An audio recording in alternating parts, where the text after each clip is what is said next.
The exciting thing about internet is that it's reaching 30 to 40 million people today. They're forecasting 200 million to 500 million people by the year 2000. What a wonderful way to evangelize and to market what I think is one of the best products in the world. We're selling happiness to some extent on this earth and hereafter. And why not market it in as broad a fashion as you can on internet? If the internet has given us anything, it's given us choices. All kinds of choices to click on, although some might be simpler to choose than others. For religion has come to cyberspace with all manner of faiths and all kinds of spiritual wisdom.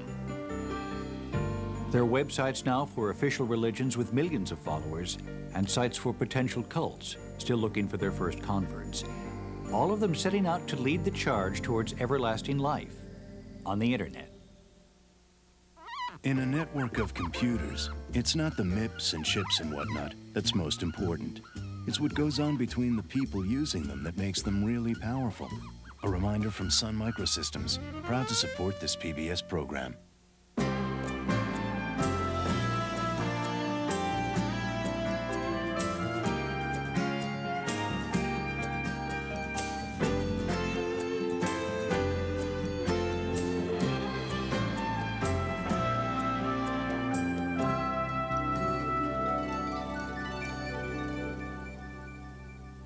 I'm Scott Simon. There's something about the internet that can arouse great enthusiasm and great skepticism and irreverence.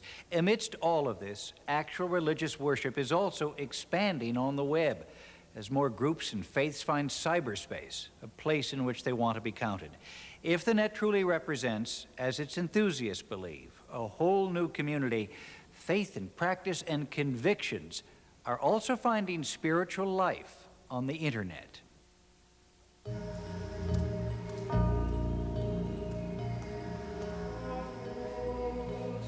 As long as humankind has survived, the ceremonies, traditions, and rites of many organized religions have entranced us, enthralled us, and brought us comfort. And now the great religions of the world have enhanced their wondrous temples of thought and faith, their great cathedrals of stone and glory, and moved into the vast new temples and cathedrals of cyberspace. In the Catholic Church, for example, they've brought their spiritual message to the World Wide Web with the introduction of the Catholic Information Center on the internet, the CICI. Monsignor Eugene Clark, pastor of St. Agnes Parish in New York City, is the official church representative on the CICI board, the top Catholic priest in cyberspace, who sees the move as a simple continuation of the tradition of spreading the word. We always start with St. Paul walking up to the Acropolis and saying to the Greek philosophers, and who were very serious people and very great people, many of them, that there was an altar to the unknown God, and he said, that's just what I'd like to talk to you about, and spoke to them as far as his voice could carry. And then churches, several hundred people, a great cathedral, a few thousand people.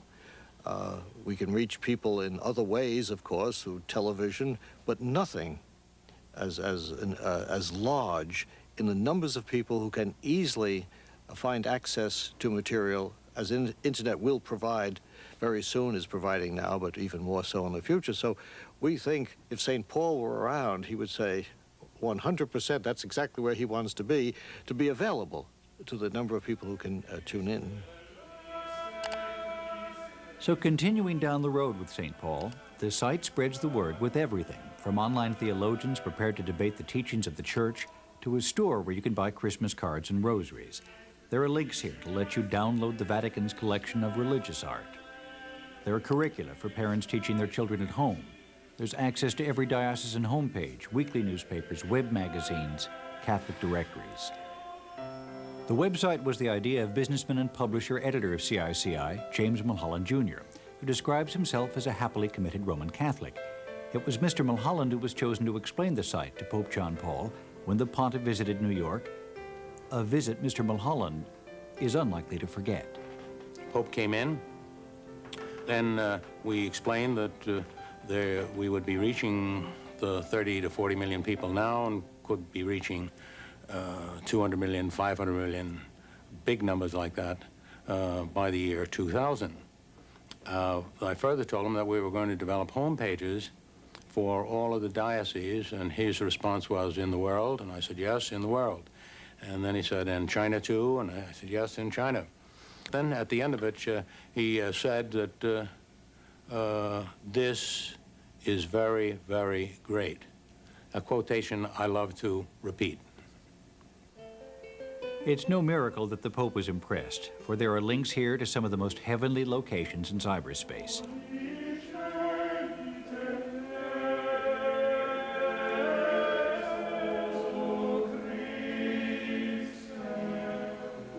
But the Church's move into cyberspace is not without risk. The internet is not always a pious and respectable location.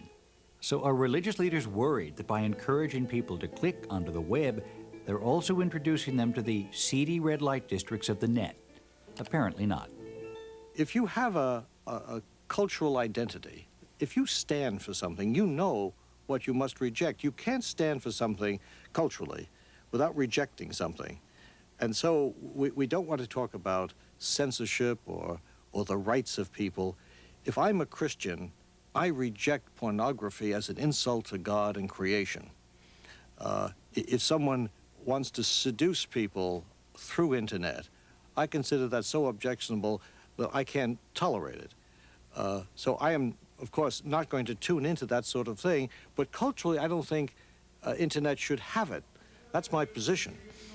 Whether internet has it or not is outside my power. I'm a Catholic, so I think Michelangelo's nudes are marvelous, and Catholics have no trouble with that, even Bridget Bardot in her glorious day. We're not talking about that. We're talking about vice, and that's a very different thing. And of course, we're also talking about vice as it touches the impressionable. We hope enough people will know what they stand for to say, no, that's not acceptable in my home, and one way or another, it has to be kept out of my home. They feel much the same way about that issue here in New Jersey, where Presbyterian minister, the Reverend Charles Henderson, has created a site called the First Church of Cyberspace. My faith begins with the opening chapter, the prologue of St. John's Gospel. In the beginning was the Word, and the Word was with God.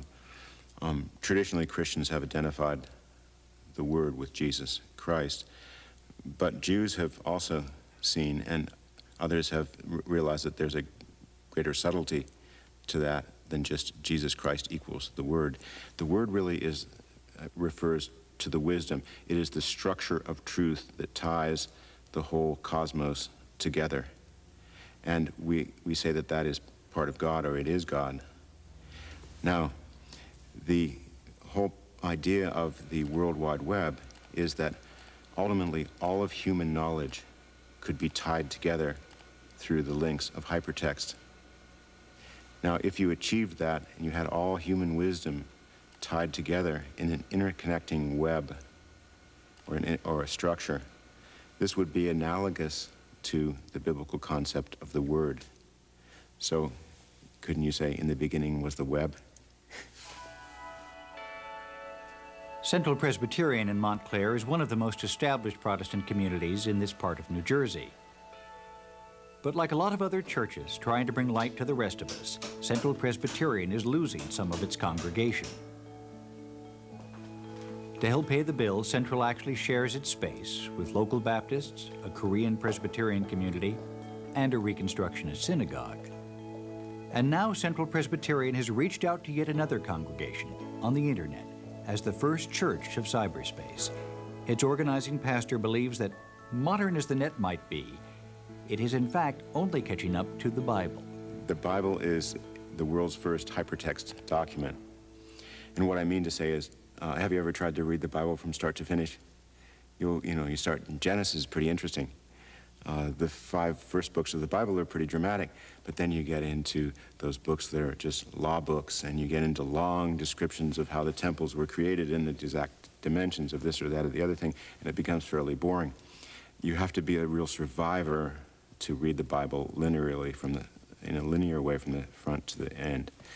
And that wasn't the way it was meant to be read anyway. The way the Bible was created was you took poetry, you took drama, you took laws, and it was put together by different people in different situations over a long period of time.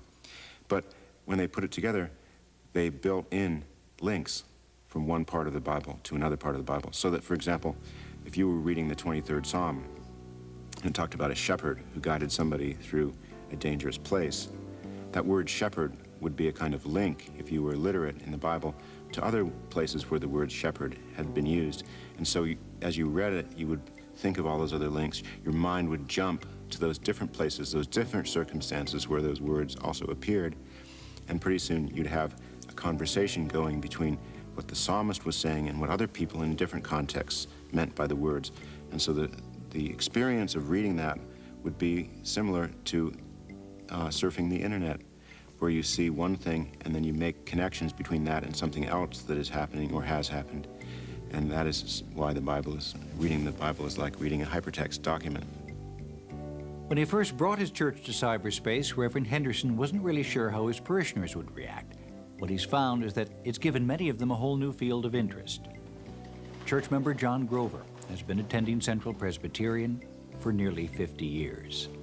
I felt that as a senior citizen, that I had a choice to make, either to step aside and wave as things happened around me, among my family, and in the business community, when I'd go back and say hello to the people I used to work for, and wave to them, or go into computers and try to be part of the act.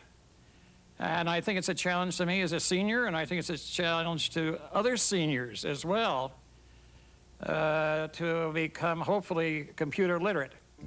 As well as beginning to become computer literate, Mr. Grover is the first artist in residence of the First Church of Cyberspace.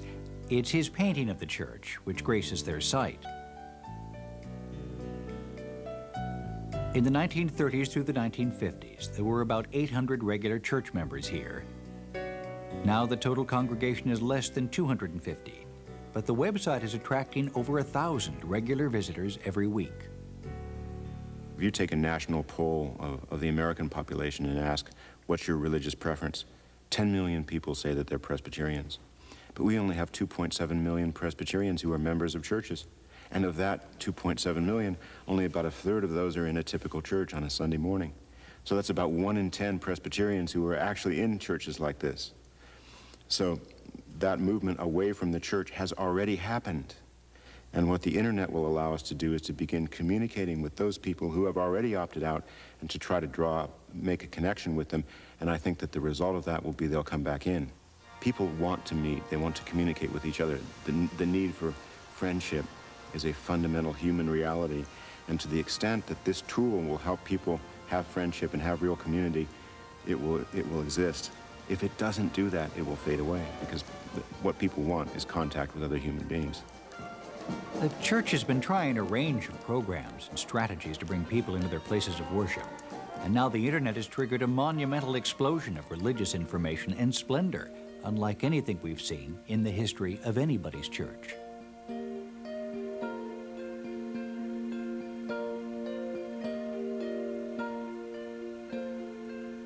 The web has a tendency to break down walls between people. When people surf the internet, they can jump from a fundamentalist page to a Buddhist page to a Muslim page to a Catholic page, just like that in a matter of seconds. And there's no one standing there saying, oh, don't come into this place because this is different from what you believe, or don't do this because this is a heresy, or that's a bad idea, so don't go there. There aren't any policemen. So everybody has total freedom to go wherever they want. And so this means that it will tend to break down rigid ideologies. Organizations that depend for their livelihood on having rigid ideologies will tend to lose out. Organizations that can speak to a much wider audience and to appeal to people in a much more ecumenical basis, I believe, will thrive. The proliferation of religious sites which are thriving on the net are not all from the established and traditional churches. For on the internet, you can even start your own church, which is just what Benjamin Pollock of Gainesville, Florida has done. Mr. Pollock's day job is with the Florida State Welfare Department. I currently am a case analyst for the Office of Child Support Enforcement for Florida's Department of Revenue, which basically means I'm a collector. If an absentee parent owes money to raise a child and it should be paying it, we go after them, canceling their driver's license, their professional licensing, if they have any, going after them in court, citing them for contempt when they fail to obey a court order. After a day chasing people who've run away from their parental obligations, Benjamin Pollock goes online as a pastor for his new church, which is officially recognized in the state of Florida. It is also called the First Church of Cyberspace. He's performed a couple of weddings, a baptism, quite a few blessings, and taken a handful of confessions on the net. But he insists he's not tied into any established religion and that his Church of Cyberspace is a whole new entrant in the race for enlightenment. Someone once asked me to describe it in 10 words or less, and I didn't think I could. I managed to come up with one sentence. Oh God, what was the exact sentence? A postmodern, techno-industrial, libertarian, deist religious sect. Now, for those of you who understand none of that, we are a bunch of people who basically got together 5 years ago and decided that there were 2 or 3 things that no matter what you believed, you believed. Our basic moral premise is very libertarian. As long as you don't hurt someone that didn't consent to be hurt, it's pretty much okay. Out on the internet, there are fake religions, there are joke religions, there are humorous religions. This is freedom of speech. You invite a bunch of college students with a modem and a computer to create a new religion, and that's naturally what they're going to do. I find that more and more these days, all people really want is someone to bounce things off of until they reach a point where they remember something they already knew but had forgotten. I've done counseling, though. I've been poked at 11 o'clock at night to say, do you mind if I talk to you? I think I just did something really bad. I suppose, like an author, the question I'm most often asked is, where did you get the idea for this again? What prompted this? Are you insane? I've been asked all these things and more. A lot of the responses I get are, you must be crazy, or why would you do this sort of thing, or how can you justify this? I love that last question the most. How does one justify any human activity? How did, Martin Luther justify nailing those theses to the door?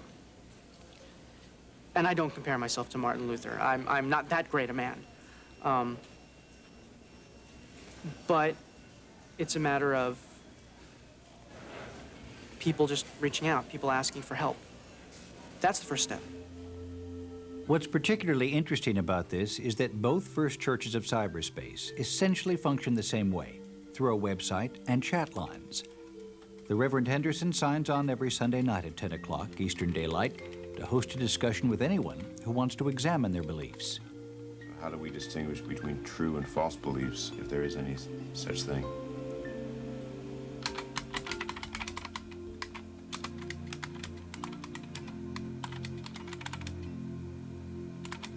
Charles Henderson has no hesitation in also creating discussion, even on subjects which churches have traditionally found sensitive.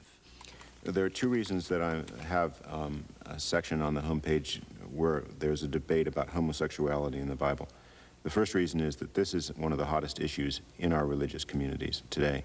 It has a potential for dividing religious communities like nothing else in America since the Civil War and the issue of slavery. So it's a very hot and a very divisive issue. We invited 2 world-class scholars to speak on the issue, taking 2 sides of the question, and we've invited people to respond to their papers. Now, I think the internet can be an interesting place to carry on such a hot discussion because people, in a way, are at one remove from each other when they debate this issue.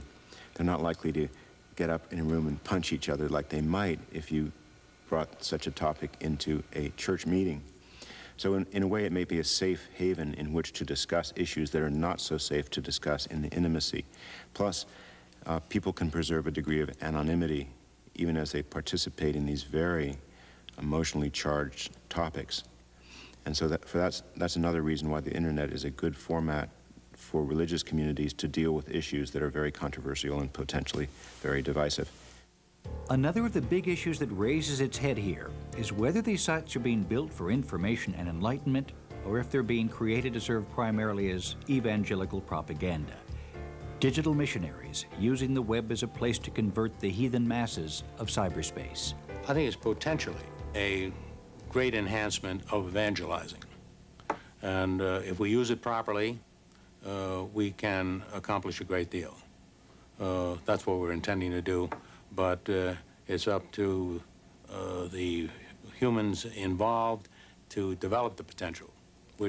At the moment, we are more potential than we are actuality. We really don't want to charm anyone. We want them, if we say with the grace of God, to come to understand the truth that Christ spoke. That's all. So whether they like me or not, or you, is not a factor. And we think the material that can be placed on the internet allows them to meet Christ. So that's we're very pleased with that. I personally am here to move myself further along the evolutionary scale and maybe drag a friend or two along for the ride, because it'll be a fun one.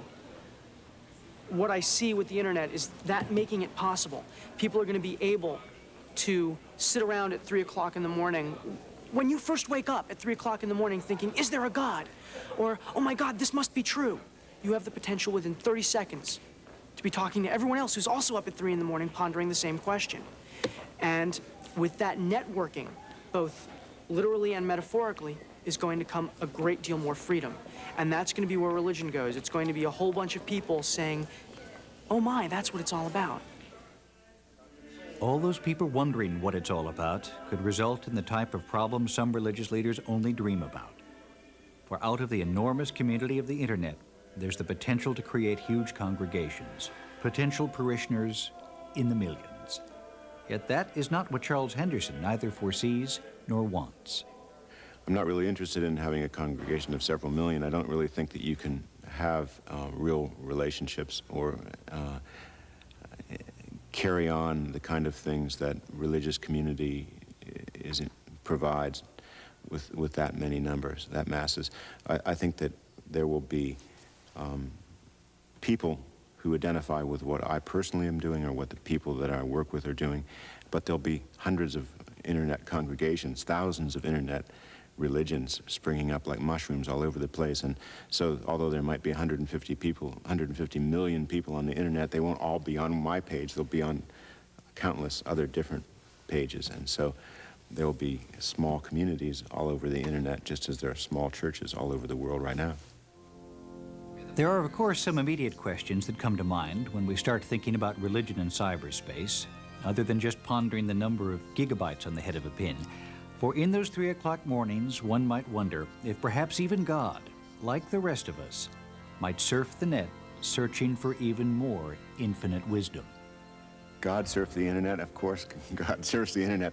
God, one of the basic and most fundamental beliefs, not only of Christians, but most biblical religions, is that God is omnipresent. God is everywhere. And since the internet exists, God is there in the internet. Whether or not the internet will ever replace the traditional modes of worship seems too remote a point to debate. But there's no doubt that the organized religions, and even just some committed individuals, have taken it on themselves to help fill what they see as a religious void in cyberspace. And by approaching that void directly, no matter which denomination, faith, or set of beliefs they hold, they together can only make a place for spiritual life on the internet. If you're curious about religion in cyberspace, you might start here at Yahoo Society and Culture listings.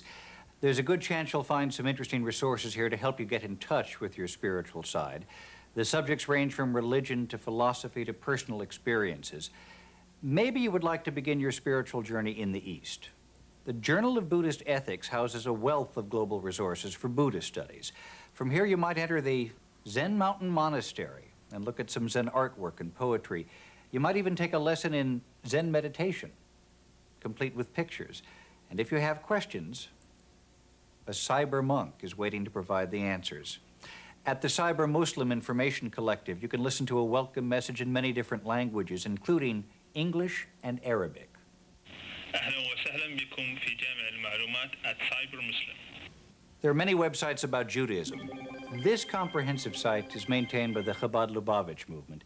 It provides lots of information, from philosophy and essays to art and music from Jewish heritage, complete with Chabad prayers or songs.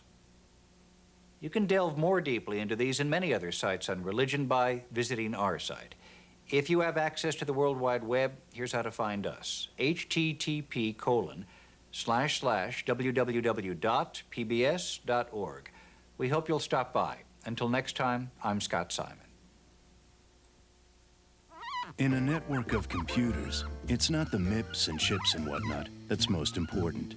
It's what goes on between the people using them that makes them really powerful.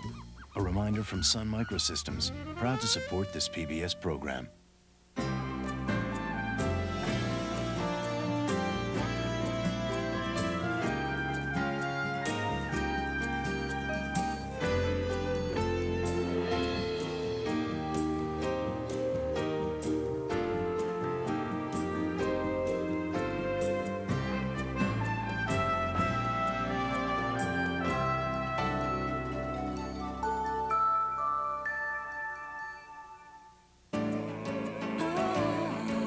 This is PBS.